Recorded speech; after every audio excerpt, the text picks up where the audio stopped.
আসসালামু আলাইকুম প্রিয় শিক্ষার্থীবৃন্দু, আশা করি তোমরা সকলেই ভালো আছো।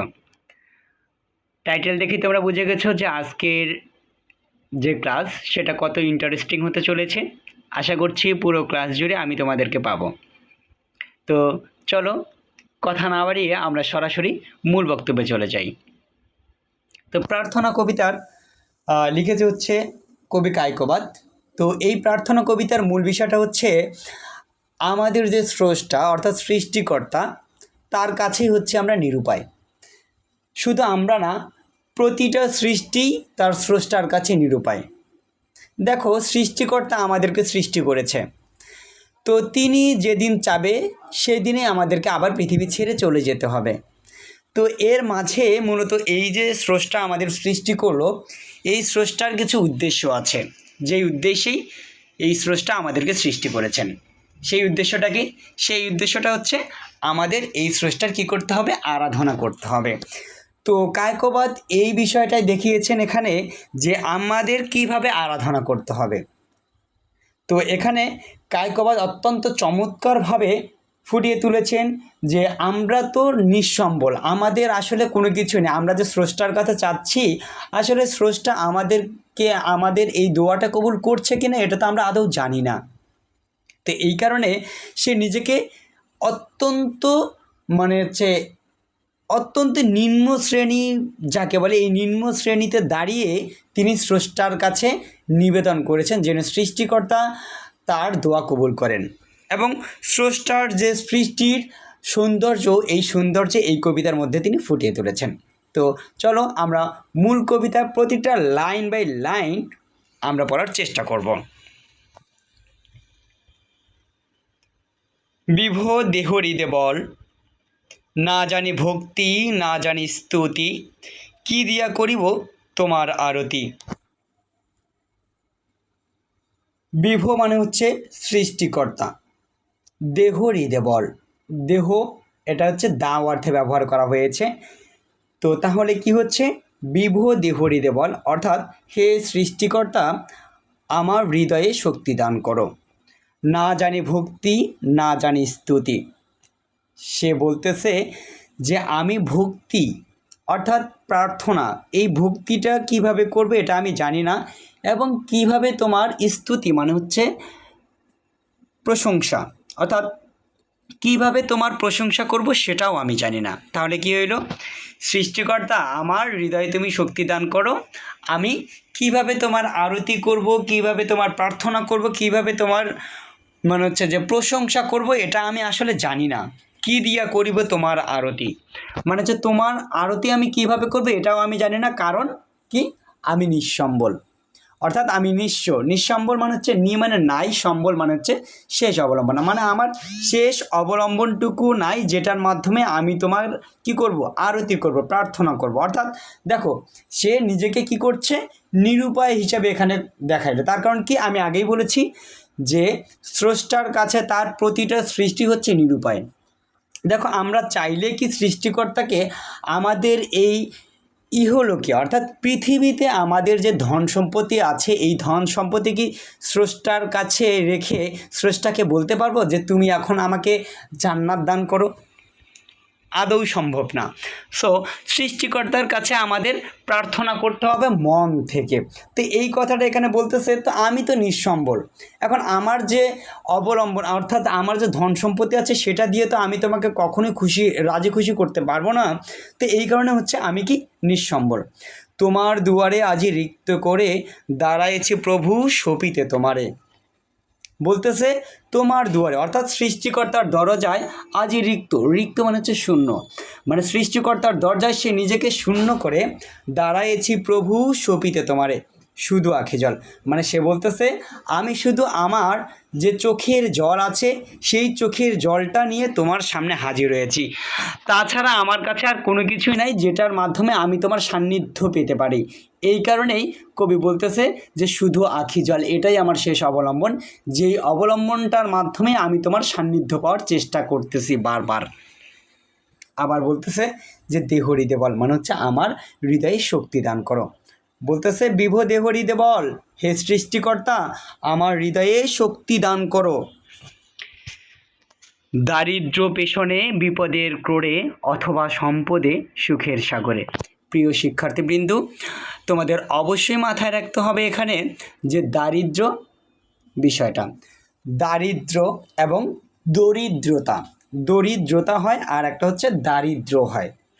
তো এখানে বলছে যে দারিদ্র পেছনে, অর্থাৎ দরিদ্র যদি আমাকে, এই যে আমার যে দরিদ্রতা আছে, এই দরিদ্রতা যদি আমাকে একেবারে পিষে ফেলে, আমি যদি এই দরিদ্রতার মধ্যে একেবারে শেষ হয়ে যাই বিপদের কোলে, অথবা আমি যদি বিপদের কোলে ঢলে পড়ি, কোলে মানে কি, কোলে, অথবা সম্পদে সুখের সাগরে ভুলিনি তোমারে এক পল। পল মানে হচ্ছে কি, মুহূর্ত, অর্থাৎ আমি আমার জীবনের প্রতিটা পদক্ষেপে, অর্থাৎ জীবনের প্রতিটা পদক্ষেপে বলতে কী বোঝানো হয়েছে, যে দরিদ্রতা হোক, বিপদের মুখে পড়ে থাকি, সম্পদের প্রচুর সম্পদে থাকি, অথবা সুখের যে সাগর, সেই সুখের সাগরেও যদি থাকি, জীবনের যে কোনো মুহূর্তেই হোক না কেন, আমি তোমাকে একটা মুহূর্তের জন্য আড়াল করতে চাই নাই। সেটা সুখে হোক দুঃখে হোক, সব সময় আমি তোমাকে স্মরণ করার চেষ্টা করেছি। তারপরে বলতেছে, জীবনে মরণে শয়নে স্বপনে তুমি মোর পথের সম্বল। অর্থাৎ আমি বেঁচে থাকি, মৃত্যুবরণ করি, ঘুমিয়ে থাকি বা স্বপ্নে থাকি না কেন, তুমি আমার সব কিছুর একমাত্র টপিক হচ্ছে তুমি। তোমাকে কেন্দ্র করে আমার জীবনের প্রতিটা পদক্ষেপ যেন পারাপার করি আমি। তুমি মোর পথের সম্বল, দেহ হৃদয় বল, অর্থাৎ আমার হৃদয়ে শক্তি দান করো। বিভো দেহ হৃদয় বল, হে সৃষ্টিকর্তা আমার এই হৃদয়ে তুমি শক্তি দান করো। কত জাতি পাখি নিকুঞ্জ বিতানে সদা আত্মহারা তব গুণগানে। কত জাতি পাখি মানে এখানে সৃষ্টিকর্তার সৌন্দর্যের কথা বলতেছে, যে সৃষ্টিকর্তা অনেক প্রজাতির পাখি কী করেছে, সৃষ্টি করেছে নিকুঞ্জ বিতানে। নিকুঞ্জ মানে কি, বাগান, বিতান মানে কি, সমাহার। এই যে অনেকগুলো বাগান, তোমার সৃষ্টির যে সমাহার, এই যে তুমি এতগুলো বাগান সৃষ্টি করেছো এত জায়গায়, সবগুলো বাগানেই কত কত প্রজাতির পাখি তুমি সৃষ্টি করেছো। তারপর বলতেছে সদা আত্মহারা তব গুণগান। এই যে সৌন্দর্যবর্ধক পাখিগুলো আছে, সবগুলো পাখি বাগানে যেন সবসময় তোমার যে গুণগান, তোমার যে সৃষ্টির মহিমা, এটা নিয়েই যেন সবসময় গান গাচ্ছে, এবং তারা কি করতেছে, সবসময় আনন্দে বিহ্বলিত হয়ে আছে। ভুলিতে তোমারে প্রাণে অবসাদ, তরুলতা শিরে তোমারই প্রসাদ, চারু ফুল ফল। বলতেছে ভুলিতে তোমারে প্রাণে অবসাদ, যখনই আমি তোমাকে ভুলতে চাই, দেখো আমরা মানুষ, আমরা অনেক সময় ভুল ভ্রান্তি নিয়ে চিন্তা ভাবনা করি, তো এটা স্বাভাবিক অর্থে আমাদের মনে কিন্তু একটা দ্বিধাদ্বন্দ্বের সৃষ্টি হয়েই থাকে, যে আসলে কি সৃষ্টিকর্তা যিনি আমাদের সৃষ্টি করছেন তিনি কি আল্লাহ তাআলা, তিনি কি মানে ইসলাম ধর্ম কি আসলে রাইট, নাকি হিন্দু ধর্ম আসলে রাইট, এটা কিন্তু আমাদের মধ্যে কনফিউশনের সৃষ্টি হয়েই থাকে। তো এই কথাটাই বলতেছে, যখনই সৃষ্টিকর্তার কি ভুলার এরকম কোনো মনের ভিতরে চিন্তা ভাবনার সৃষ্টি হয়, তখনই যেন তার মনে অবসাদ মানে কি, দুঃখ কষ্টের সৃষ্টি হয়ে যায়। যখনই সৃষ্টিকর্তা নিয়ে তার ভিতরে একটা দ্বিধাদ্বন্দ্বের সৃষ্টি হয়, তখনই যেন তার মনে অজান্তেই একটা দুঃখ কষ্টের সৃষ্টি হয়। তরুলতা শিরে তোমারই প্রসাদ। তরুলতা গাছের পাতার কথা বলতেছে, এই পাতার বোটা, দেখবা যে পাতার বোটা আছে, এটা অনেক সুন্দরভাবে সেট হয়ে থাকে গাছের ডালের সাথে, এটাতে কি তোমারই প্রসাদ। এই যে তুমি যদি এটাতে আশীর্বাদ না করো, তোমার এখানেও আশীর্বাদ আছে, যদি এখানেও তোমার আশীর্বাদ না থাকতো তাহলে এত সুন্দরভাবে এটা সেট হয়ে থাকতো না। এবং চারু ফুল ফল, অর্থাৎ চারু মানে কি, সুন্দর, অর্থাৎ সুন্দর ফুল ফল, এটাও কিন্তু হইতো না। দেখবা যেখানে হচ্ছে যে বোটাটা থাকে, সেখান থেকেই মূলত ফলের সৃষ্টি হয়, তাই না, বোটাটা যেখানে সংযুক্ত হয়। তো এই কথাই বলতেছে যে চারু ফুল ফল, এই যে অত্যন্ত নিখুঁতভাবে যে তুমি সৃষ্টিগুলো করেছো, অর্থাৎ পাতার যে বোটাটা আছে, এই বোটাতেও তোমার আশীর্বাদ আছে, তাহলে তোমার সৃষ্টিটা কত সুন্দর হতে পারে এবং কত নিখুঁত হতে পারে। তাই তোমাকে যখনই আমি ভুলতে চাই, তখনই যেন আমার প্রাণের ভিতরে একটা অবসাদের সৃষ্টি হয়ে থাকে। তারপরে দেখো, দেহ হৃদে বল, বিভো দেহ হৃদে বল। হে সৃষ্টিকর্তা, তুমি আমার হৃদয়ে শক্তি দান করো। তোমারই নিঃশ্বাস বসন্তের বায়ু, তব স্নেহ কণা জগতের আয়ু। তোমারই নিঃশ্বাস বসন্তের বায়ু, অর্থাৎ সৃষ্টিকর্তার নিঃশ্বাসকে বসন্তের সাথে তুলনা করেছে। দেখো, শীত ঋতু আমাদের সব কিছুকে একবারে নেতিয়ে দিয়ে যায়, সব কিছুকে ধ্বংস করে দিয়ে যায়। আবার বসন্তে এসে আবার সব কিছুকে ফুলে ফলে পরিপূর্ণ করে তোলে।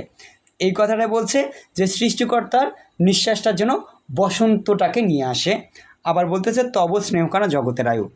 দেখো, ইসলাম ধর্মে বর্ণিত আছে যে পৃথিবীতে যতদিন পর্যন্ত একটা মাত্র মুমিন ব্যক্তি থাকবে, অর্থাৎ যে মুমিন ব্যক্তি কোনো রকম পাপ কাজে লিপ্ত ছিল না, এরকম মুমিন ব্যক্তি যতদিন পর্যন্ত থাকবে ততদিন পর্যন্ত এই পৃথিবী ধ্বংস হবে না। আর যেদিনেই এই মুমিন ব্যক্তি থাকবে না পৃথিবীতে, সেদিনেই ধ্বংস হয়ে যাবে।